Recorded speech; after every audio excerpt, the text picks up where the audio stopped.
Google remains by far one of the largest and most successful tech companies to date. As of October 2023, they boast an impressive market cap of $1.778 trillion. From profit to complementary apps in its ecosystem, Google seems unbeatable. So then, why didn't Google hit the ground running with its own social networking site? After all, they had the money, resources, experience, and talent to do so. Well, it's because in 2004, Google launched its first ever social networking site with the goal to establish dominance in the social network industry.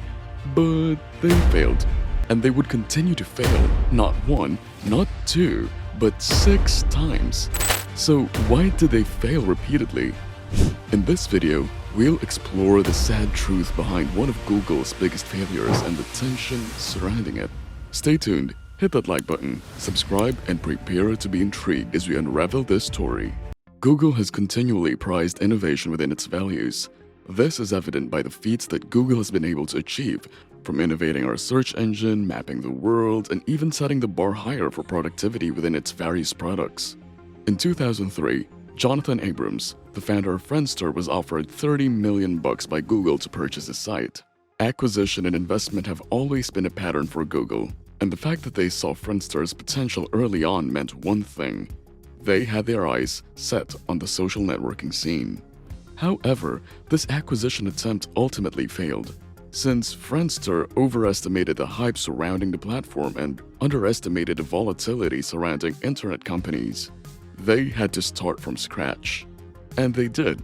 From here, Google would attempt several times to establish, reinvent, and enter the social network industry. In January of 2004, Google launched Orkut, named after its creator Orkut Büyükten. It served as one of the earliest social networking sites, established 1 month before Facebook and a year after Google failed to acquire Friendster. The platform boasted features that we still associate with what a good networking site should have, from creating your own posts to giving likes, writing comments, and even sharing photos. Orkut's goal was simple: to connect friends around the globe. The platform actually had a few weeks of a head start from Facebook, which launched in February of 2004.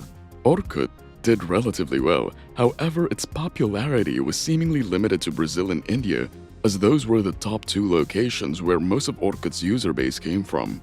The platform was actually having problems with content moderation with the rise of spam and reports of abuse. More than that, they also struggled to churn out new features to compete with other social networking sites that were popping up everywhere. What's intriguing about Orkut is that it started as a side project of its creator, who was a former Google employee.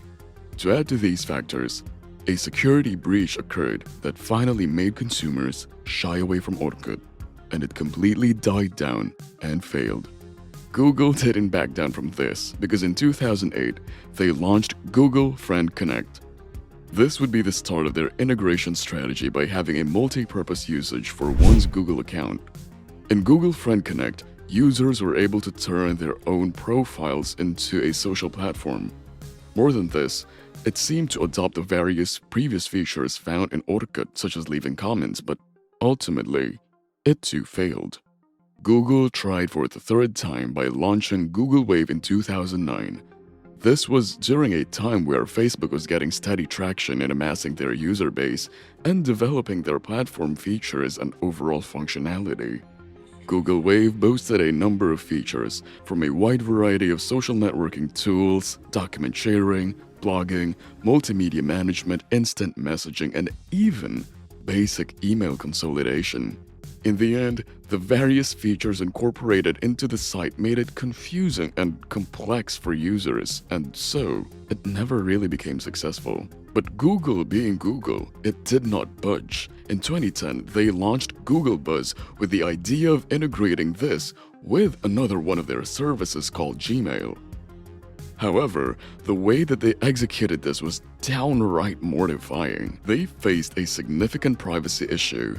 Upon users' registration for Buzz, the platform automatically generated a public profile and included their most frequently contacted email connections as followers. This led to the public visibility of users' email contacts on their profiles, even if these contacts had not yet granted permission for such information to be shared. The automatic sharing of email contacts was a grave breach of privacy, and users were outraged, with many condemning Google for its lack of transparency regarding the platform's functioning. Google tried several changes to address privacy concerns. One notable change was the introduction of a turn-off buzz feature within Gmail, enabling users to opt out of the service. But the damage was done, and Google had already lost the trust of many users. By 2010, Google had already failed more than 3 times in their attempts to dominate the social network industry, all while Facebook was growing steadily and at a rather fast pace. By this time, Facebook was valued at around $14 billion, while Google at a whopping $200 billion. Enter Vik Gundotra, who joined Google back in 2007, where he was already vice president of social media. Vik would proceed to convince Larry Page, the previous CEO of Google, that Facebook had become a legitimate threat, and that they had to act on it. One reason for this animosity can be attributed to how Facebook was quickly and effectively poaching top employees from Google, banking on Facebook's success. Thus, Google Plus was put into action as one of Google's biggest projects yet to compete with Facebook, the leading social networking site. In terms of project scale, while the previous Google Bus had less than 20 people working together, Google Plus had over 1,000 employees. There was a lot at stake for employees too. When Page sent a company-wide email that if Google Plus became a hit, then their bonuses would increase by 25%. Overall, the estimated expenses of Google just to build Google Plus was around $585 million in total. So, with all the risks involved and the possibility of even higher returns, why did they fail and where did it all go wrong? In June 2011, Google finally launched Google Plus. The goal was simple, yet hard at the same time. They aimed to compete with other social media giants, particularly Facebook, by offering unique features and integrating it into its suite of services. Google Plus had 5 notable features. Number 1. Circles. Seemingly learning from previous privacy issues, Circles aim to follow users to categorize their contacts into different groups or circles, such as friends, family, acquaintances, or custom circles. Users could then share content with specific circles, providing more control over who saw their posts. By doing this, Google Plus was giving more ownership of its platform to users, something that Facebook would take inspiration from through Facebook groups. Number 2. Hangouts. This feature served as a way for group video chat sessions that could accommodate multiple participants, making it a popular tool for video conferencing, online meetings, or casual chats with friends. This would later be the basis for most teleconferencing apps that we know of today. Number 3. Sparks. It aimed to provide users with content suited to their interests. Users could add sparks in various categories like sports, technology, or entertainment and receive related articles and updates. Couple this up with Circles, and Google Plus achieved not only convenience, but personalization. Number 4. The +1 button. Facebook actually had a similar feature, the like button. Using the +1 button would allow users to show their circles and contacts which posts they like, and from there, topics would be formed to build communities. Ideally, lastly, was seamless integration across other Google platforms. Google Plus aimed to smoothly integrate the service to other Google services, such as Google Photos, Gmail, Google Search, and even YouTube, which they acquired. By this time, Google succeeded in one thing: getting Facebook's attention. Zuckerberg had to closely watch the development of Google Plus in order for them to have the features that are on par, if not better, than what Google Plus would offer. Within just 2 weeks after they launched Google Plus in 2011, it looked promising as the network had reached 10 million users. After over a month since its launch, Google Plus had grown to 25 million users, and by October of 2011, it reached 40 million users. By year-end, 90 million users, and finally, Google Plus peaked in 2015 with approximately 500 million users. So why was Google Plus dubbed to be one of Google's biggest failures despite these numbers? What went wrong? Google Plus boasted a good number of features and an even better number for its user base. Google Plus didn't have an inferior technology, nor a late entry in the market. However, it turns out that Google had a very different understanding of what its users wanted and needed in a social networking platform. This understanding, or misunderstanding, would eventually lead to its downfall. Let's go back to the features that Google Plus highlighted. First, exclusivity through the invitation-based system. While this looked good initially, when people were getting on the platform, they had limited invites to give out, and thus, they couldn't have all their friends, family, and other contacts in Google Plus in one go. This was particularly damaging because that meant that users had limited people to talk to on the app, and this would not look good on any social networking site. Simply put, connecting didn't seem as easy in Google Plus, especially since when they launched Google Plus officially, a large part of the hype and intrigue surrounding it had already died down. This would be a big opportunity for Facebook with no barriers to entry, and when compared side by side, there wasn't much incentive for people to convert and wait for Google Plus when they were already used to another platform. Second, personalization and integration to other Google services. While these two things sounded great and are indeed something that's needed for a social networking app to succeed, the implementation of these features on Google Plus were subpar and, well, downright disappointing.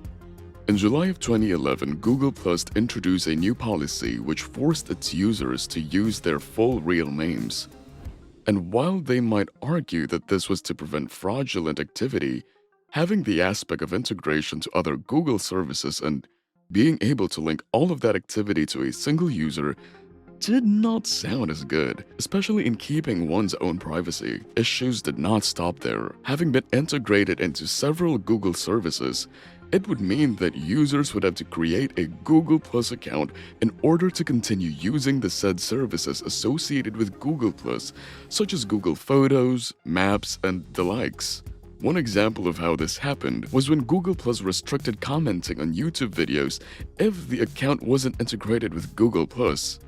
And this of course sparked an outrage. The outrage was so bad that hundreds of thousands of people spammed comments and other negative feedback towards Google+. In the end, the integration felt too restricting and the previous touch of personalization and customization was nowhere to be found. This would mean that the large user base that Google+ boasted was seriously inflated, due to having the additional integration requirement just so users could continue using services that they actually liked. This was validated by a CNN report in 2012 which showed that on average, people only spent 3.3 minutes a month in Google+, whereas the average time they would spend on Facebook, their rival, was closer to 7.5 hours. So it wasn't that Google+ had a rapid and successful growth, but the reality was that users were left with no choice but to comply with their restrictive implementation.